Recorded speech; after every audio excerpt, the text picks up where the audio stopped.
Caso Ligados pela História vai mostrar como essa cidade, no passado considerada uma das maiores produtoras de café do mundo, se tornou polo dessa região. No meio do caminho tinha uma vinícola bem no meio do caminho. Virando aqui, a gente chega lá e nós vamos te levar. E que tal um café da manhã na fazenda, com bolo, bolacha, biscoito e queijo feito no lugar? A Túlia, que era de café, hoje é um restaurante. E o encontro é perfeito entre o rural e o urbano. Quer ver? E a gente vai te levar para o meio do canavial, para conhecer a Capela do Menino Pedro e o bar do Zé Goleiro.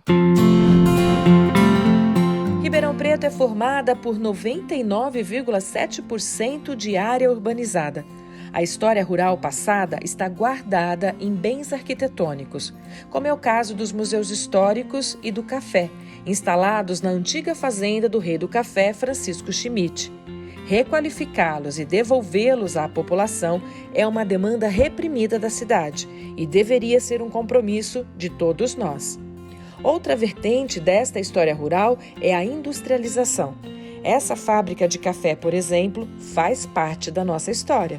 Hoje não mais, mas até 5 anos atrás, todo dia, em um horário específico, ela exalava o aroma da torrefação do café. Quem mais protege o rural ainda hoje é o distrito de Bonfim Paulista, apesar da crescente instalação de condomínios. Como eu sou do lugar, fico toda envaidecida para contar que são nas terras de Bonfim que temos as melhores experiências rurais. Vamos começar pela vinícola Terras Altas. Uma surpresa muito agradável para quem não conhece. Você vai indo por uma estrada de terra e, de repente, depois de 2 curvas, lá está uma das vistas mais bonitas desta região. No terraço onde fica o restaurante, temos a sensação de que o mundo está aos nossos pés.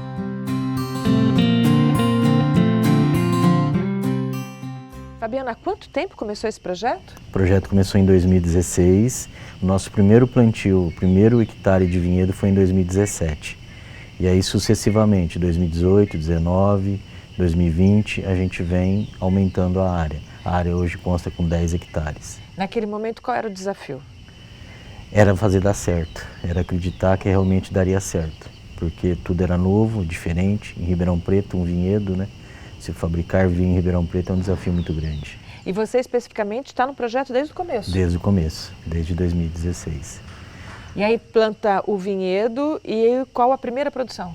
A primeira produção foi em 2019, foi nossa primeira safra.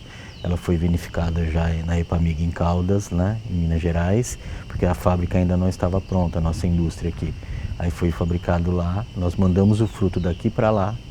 E daí então se veio o primeiro vinho. Foram só 1.500 garrafas também, muito pouco. E a rotina é essa, anualmente? Anualmente.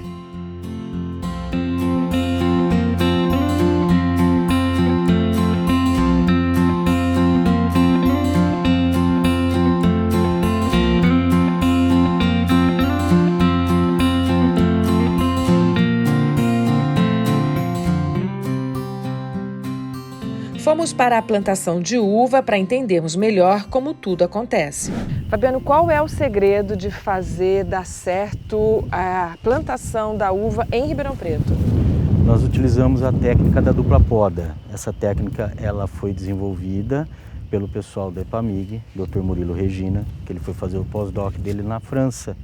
Chegando lá, ele viu, na realidade, que o verão francês era o nosso inverno aqui.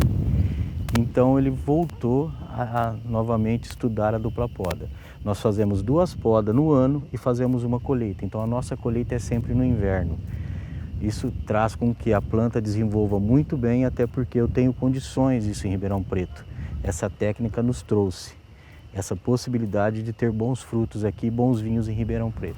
Uvas diferentes, vinhos diferentes. Qual é o tipo de uva que você tem aqui? Hoje nós temos Syrah. Eu tenho Syrah, são 4,5 hectares praticamente. Tenho Cabernet Franc, 2,5 e 1,6 de Cabernet Sauvignon. E a proposta é seguir com esse tipo, ou tem aí projeto de mudança? Tem projeto de mudança, tem muita coisa ainda a vir por novidades aí, bem bacana, só que só tinto, porque aqui nós não temos como fazer espumante.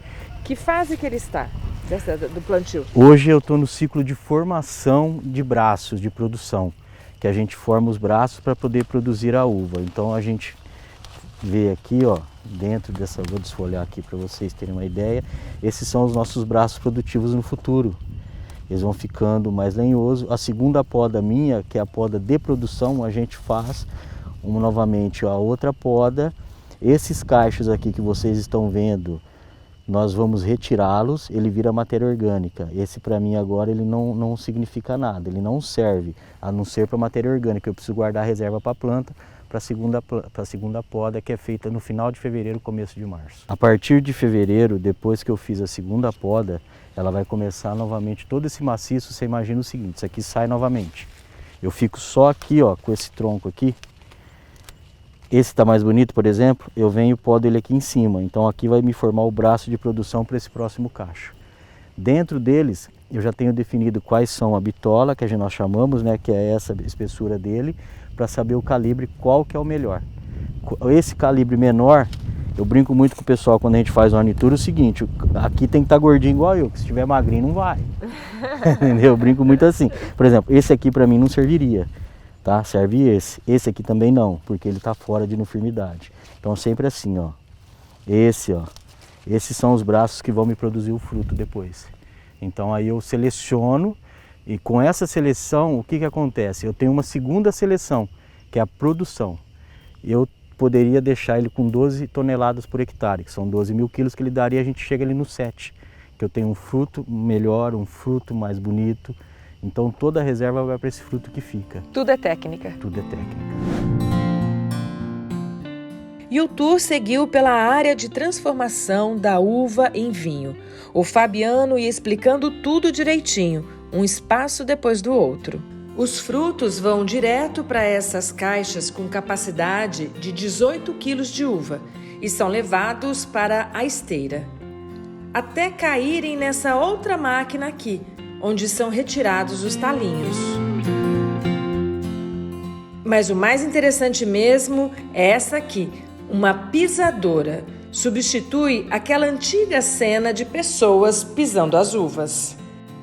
Aqui de cima a gente consegue ver os identificadores desses recipientes enormes de inox.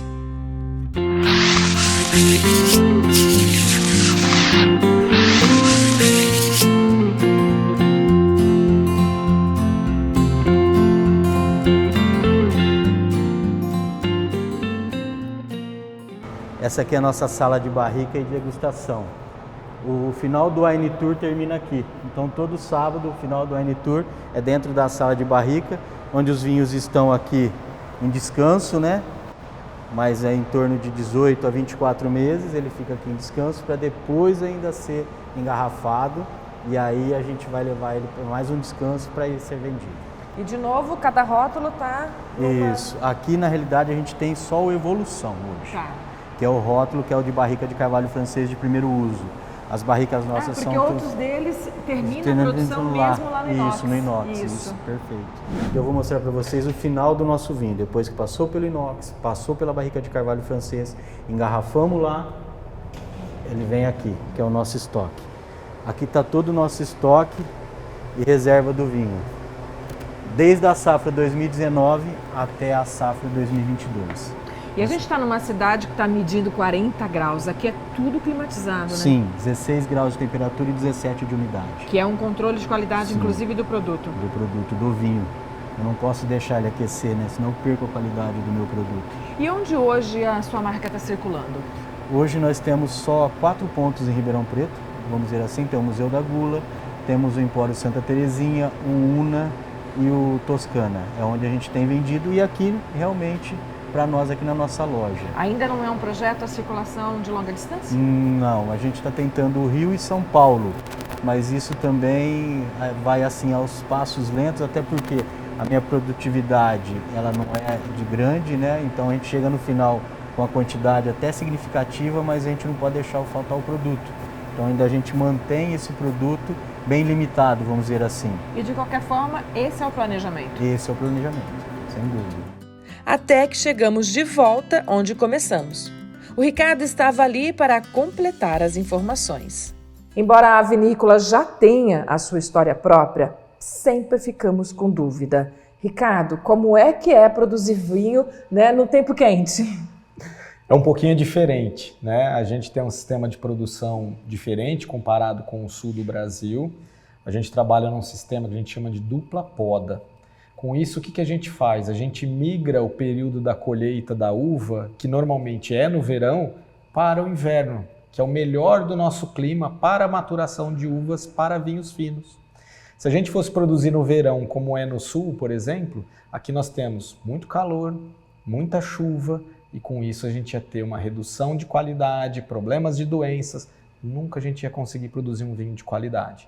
Então, trazendo a uva para o momento que é o melhor do nosso clima para ela, a gente conseguiu trazer condições climáticas perfeitas para a maturação da uva e com isso começar a produzir vinhos diferenciados também. Essa foi a grande virada de chave para o sudeste do Brasil para entrar no mapa de produção de vinhos finos no mundo. Quando a gente pensa em Ribeirão Preto e produção de bebida, imediatamente a gente vai para a cerveja artesanal, que é um polo, a gente pensa na cachaça por conta da produção da cana, mas agora estamos todos sendo convidados a pensar no vinho, né? Como Exato. é que surge essa ideia? Essa ideia, primeiro, ela surgiu aqui por dois sócios, né, que são já parceiros há um grande tempo, o Zé Renato e o Fernando Horta. São apaixonados por vinhos, pelo mundo dos vinhos, sempre tiveram a vontade de ter uma vinícola, mas não queriam ir para fora do Brasil, não queriam um projeto muito longe, porque o raio de ação deles é a nossa região aqui. E aí, com isso, eu já estava assessorando-os em outros negócios, e a gente conversando, surgiu a oportunidade de se montar uma vinícola, e foi aí que eu fui atrás de Embrapa, de Epamig, para ver se existia alguma coisa que a gente pudesse montar uma vinícola com qualidade no Sudeste. E foi aí que eu conheci a Epamig na época, o desenvolvimento da técnica da dupla poda, que ela estava limitada na região sul de Minas, e a gente acabou trazendo essa técnica para Ribeirão Preto, sem saber se ia dar certo. A gente trouxe o pesquisador que trabalhou muito em cima dessa técnica lá, para poder validar nosso sistema aqui. Então, assim, foi um grande teste que deu muito certo, e hoje a gente começa a colher os frutos dessa ousadia que nós tivemos lá em 2016 para montar todo esse projeto. Saímos com a imaginação repleta de imagens. Se ali já estava tudo lindo, como ficará com os investimentos que ainda serão feitos?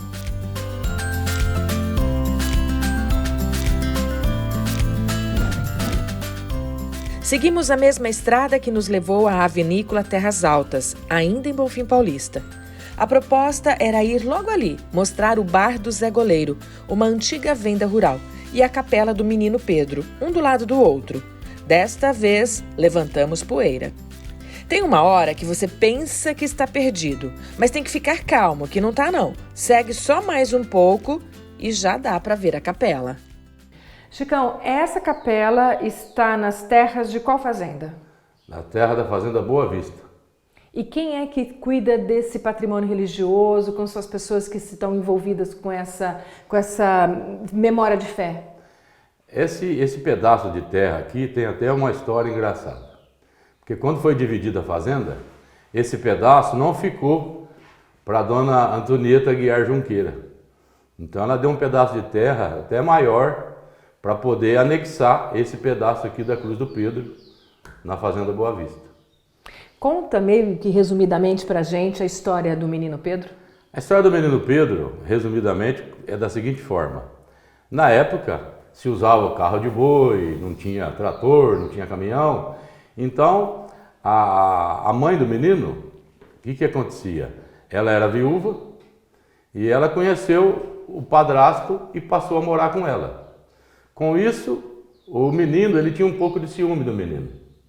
Então, ele queria sempre ir andar com o carro de boi, porque ele era o carreiro da época, que era aqui perto da fazenda do Zanetti, aqui em cima. O que aconteceu? E ele não gostava de levar o menino. Um belo dia ele levou, aí ele simulou que o menino tinha consumido alguma coisa dele, Aí ele pegou, ele enforcou o menino e pendurou ele na árvore para que acontecesse o quê? Que não fosse ele. Só que o tempo passou e ela pediu a Deus que secasse a mão de quem fizesse aquilo. Com o tempo foi secando a mão dele, descobriram que quem foi ele que tinha matado o menino. E depois foram alguns registros de milagres. Daí em diante, o que acontecia? Todos os anos, o pessoal das fazendas de volta, eles vinham aqui, e onde foi levantada a capela do menino Pedro. E todo mundo trazia as famílias para poder, nesse dia 29, que era o dia de São Pedro. O que aconteceu? Como foi relatado para nós, as famílias traziam as crianças para brincar com o menino. Olha só. O menino já havia morrido, mas as crianças vinham e eles falavam até a roupa que ele tinha. Era uma roupa, uma camisa xadrezinha bem escura, uma calça de descalço, porque ele era provavelmente filho de negro. E com isso, as crianças brincavam. Todo mundo via o menino. As crianças viam, mas os grandes não viam. Os adultos não. E aí vocês têm esse culto ao menino aqui na capela, que anualmente, né, no dia de São Pedro, tem uma festa religiosa muito bonita aqui, centenária. Ela é de 1889, tem mais de 100 anos, e cada um foi fazendo a sua parte, só que ficava só na capela. Aí depois que veio o Zé Nunes, aí a festa foi tomando forma. O Zé Nunes, que é o Zé Goleiro. É o sogro do Zé Goleiro, tá, que é o antigo dono do armazém. Aí a festa foi tomando vulto, foi crescendo. Aí as autoridades de Ribeirão Preto começaram a participar também. Só que com o tempo, o que aconteceu? As fazendas foram acabando e o povo passou a ir para a cidade. Então hoje a gente tem que tirar o povo da cidade para trazer aqui na Cruz do Pedro. Mas é uma festa bonita. Uma festa maravilhosa. A sorte de quem vem aqui é que a gente sempre fala: feliz daquele que vem na Cruz do Pedro. O teu ano é diferente. E é mesmo. É inacreditável. Vixe, agora vai vir um monte de gente. Vai vir. Vai vir, sabe por quê? Porque aqui tem uma paz. Aqui tem uma coisa que se você vir sozinho sentar aqui, você volta diferente para cá. O Chicão sabe do que está falando. Ele mesmo tem história para contar de graça alcançada. Os dois, ele e o Nelsinho, estão sempre ali cuidando de tudo. E cuidam mesmo. Como pode, com aquela poeira, tudo estava absolutamente limpo. Pegamos o sentimento de paz compartilhado naquela capela e seguimos para o nosso próximo destino. Essa cidade tão urbana esconde curiosidades que a gente só acha se procurar no meio do canavial. É o caso do Bar Zé do Goleiro e a gente vai entender direitinho essa história. Há quanto tempo esse lugar está em funcionamento? Mais ou menos uns 100 anos. O historiador de Ribeirão veio aqui e disse que aqui foi construído entre 1880 e 1890 para escoar o café para a fazenda do pai de Santos Dumont. E tem no acervo deles um carro de boi fazendo compra aqui em 1910. Esse espaço aqui sempre foi venda?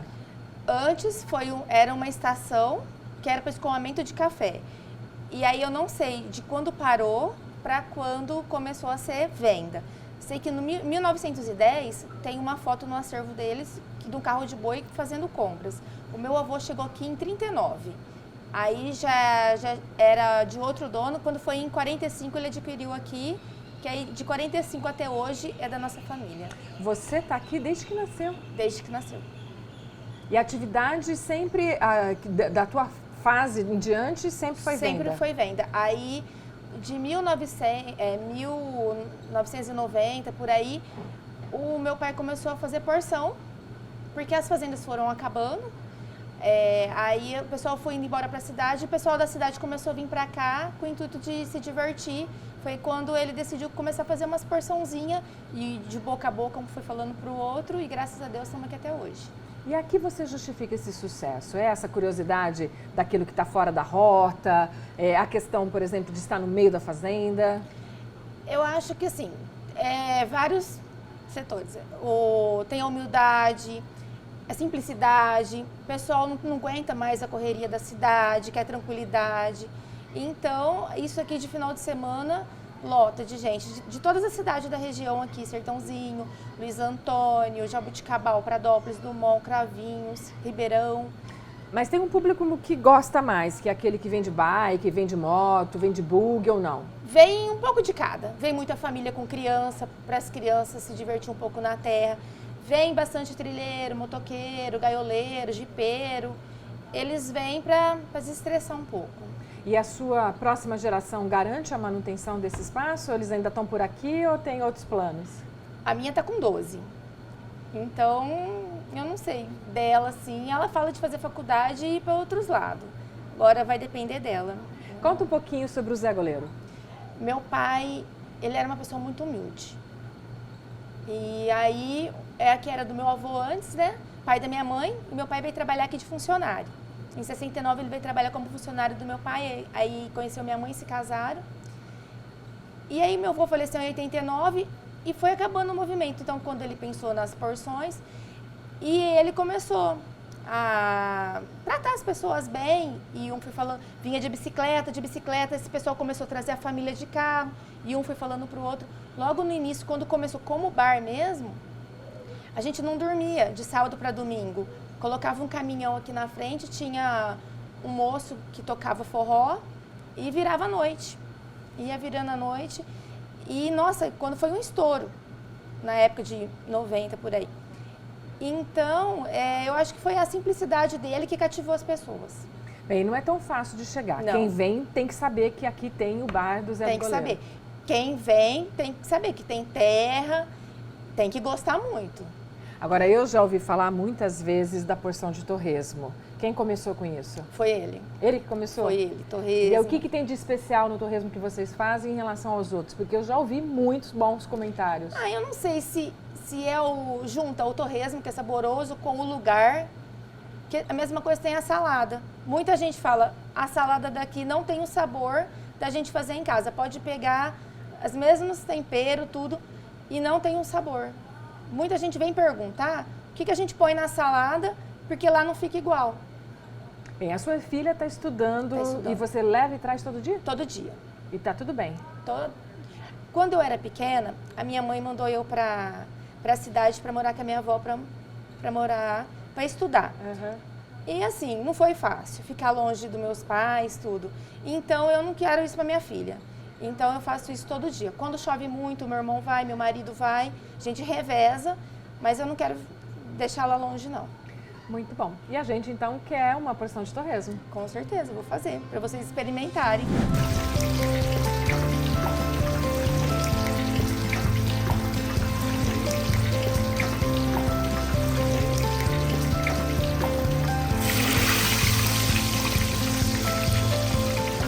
Enquanto o torresmo e a panceta fritavam, ficamos ali olhando tudo. Tem uma coisa que você precisa saber. O nosso diretor de imagem, o Toninho Torres, ele ficou até os 18 anos na zona rural. Então, todo lugar que a gente chega, que tem muitos objetos antigos, ele nos desafia a dizer o que é. E é claro que ele fez isso aqui no Bar Zé Goleiro. Isso aqui, ó, ele imediatamente, quando viu, perguntou o que era. Um minutinho aí para você responder. O que é isso?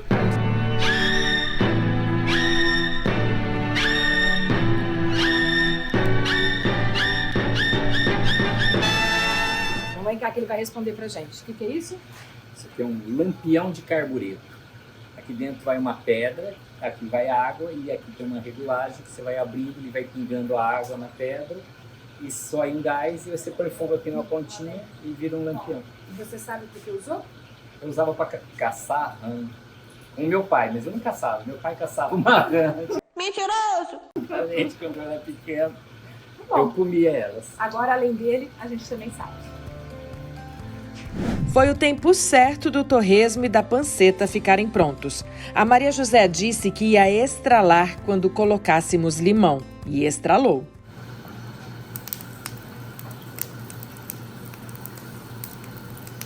Agora tem que experimentar.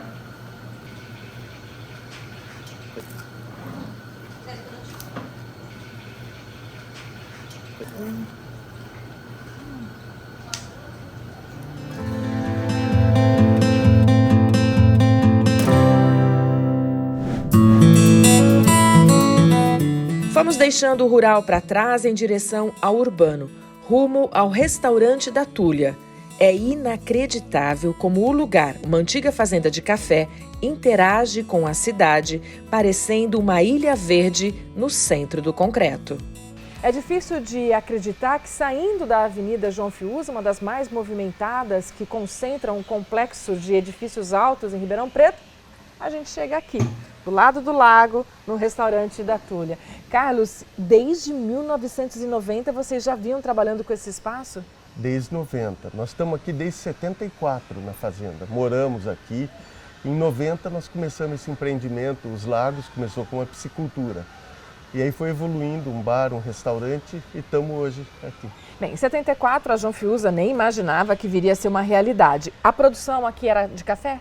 Aqui, quando nós compramos em 74, era café. Aqui onde nós estamos é uma tulha de café, tem um terreiro de secar café, era toda uma estrutura de café.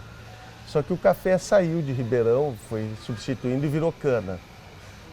Muito por causa do clima, teve 2 ou 3 geadas fortes perto de 74, aí passou para cana.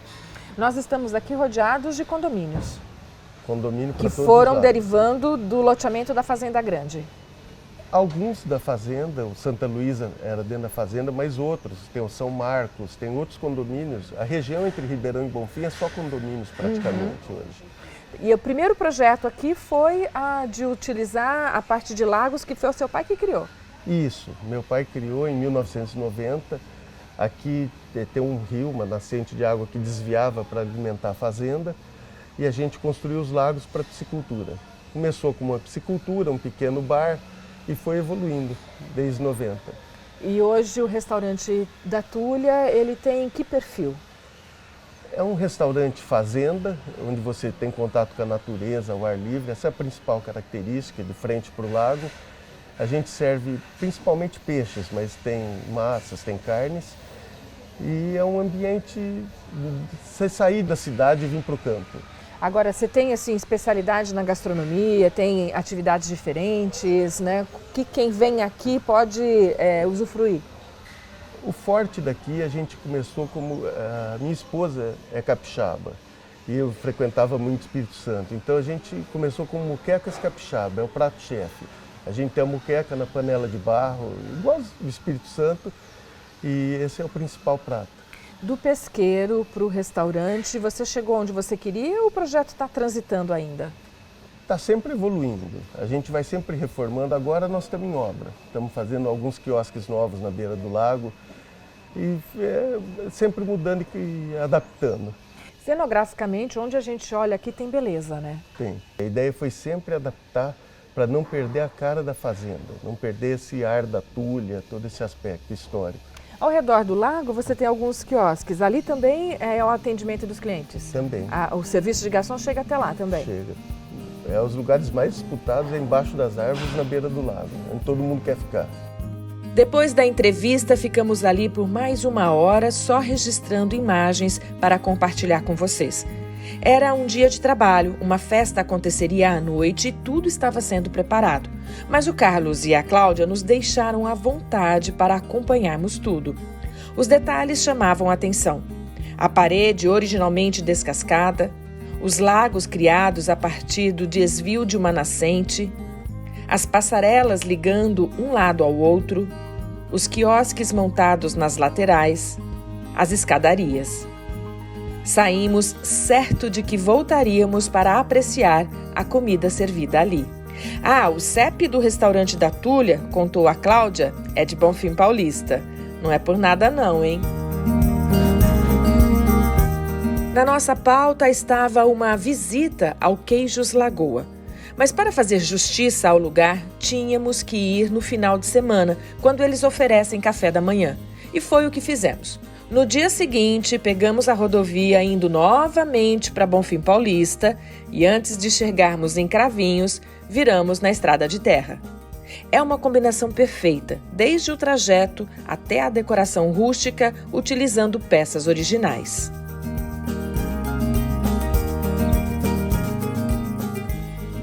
E é claro que a gente chegou com aquela cara meio embasbacada. Como pode, no meio da fazenda, um lugar tão gostoso como esse? Responsabilidade é da Fernanda, que está trabalhando nesse projeto há quanto tempo, Fernanda? Tudo isso iniciou por conta do meu marido, dos queijos, né? Aí a gente pensou assim, vamos vir essa ideia do rural, da experiência com a fazenda, né? E aí abrimos aqui, mas era só metade disso que vocês estão vendo hoje, né? Não tinham várias coisas. Aí começamos com ciclistas, porque era pandemia, não podia vir as pessoas. E aí os ciclistas vieram, foi um boom de ciclista, foi muito legal. Aí aqui era o ponto de encontro dos ciclistas. Aí depois começou a tomar uma outra forma. Os clientes começaram a vir com família, né? Pessoas, famílias. Aí foi mudando e que hoje vem menos ciclista, mas vem o pessoal com a família. Mas tudo começou por causa dos queijos. E o que mais é produzido aqui? A gente faz bastante coisa aqui, né? Os bolos são caseiros, tudo fresquinho aqui. O bolinho de chuva, que é aquela coisa da avó, né?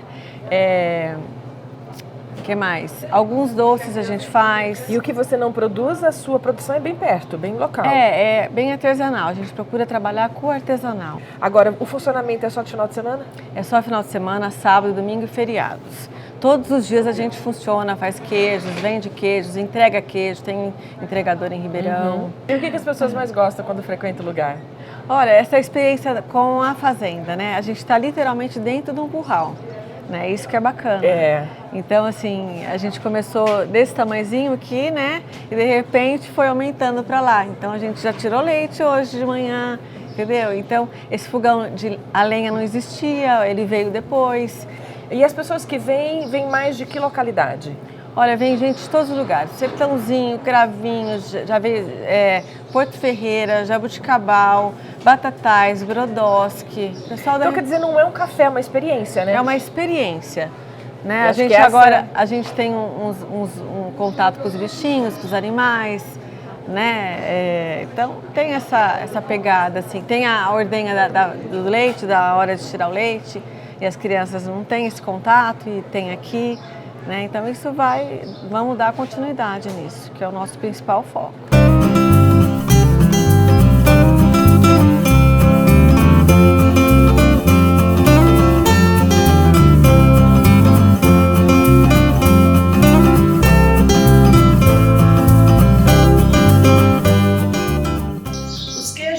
Consumidos ao longo do café são produzidos aqui mesmo, e quem coordena todo esse processo é o Luiz. Luiz, é de família, né? Teu pai já produzia queijo? Sim, isso vem há muitos anos. Na verdade era leite, papai, nós chegamos a tirar 1.500 litros de leite nesse barracão mesmo, e ele veio fazendo leite, aí ficou inviável. Passamos para a cana-de-açúcar e depois retomamos um pouco a prática de leite. Nesse intervalo eu fui para a França e trabalhei numa fazenda lá que tinha leite, o excesso, eles faziam queijo, mas artesanais, e punham lá para curar, e ficavam lá, frio, temperatura, tudo, mostravam os queijos muito bons.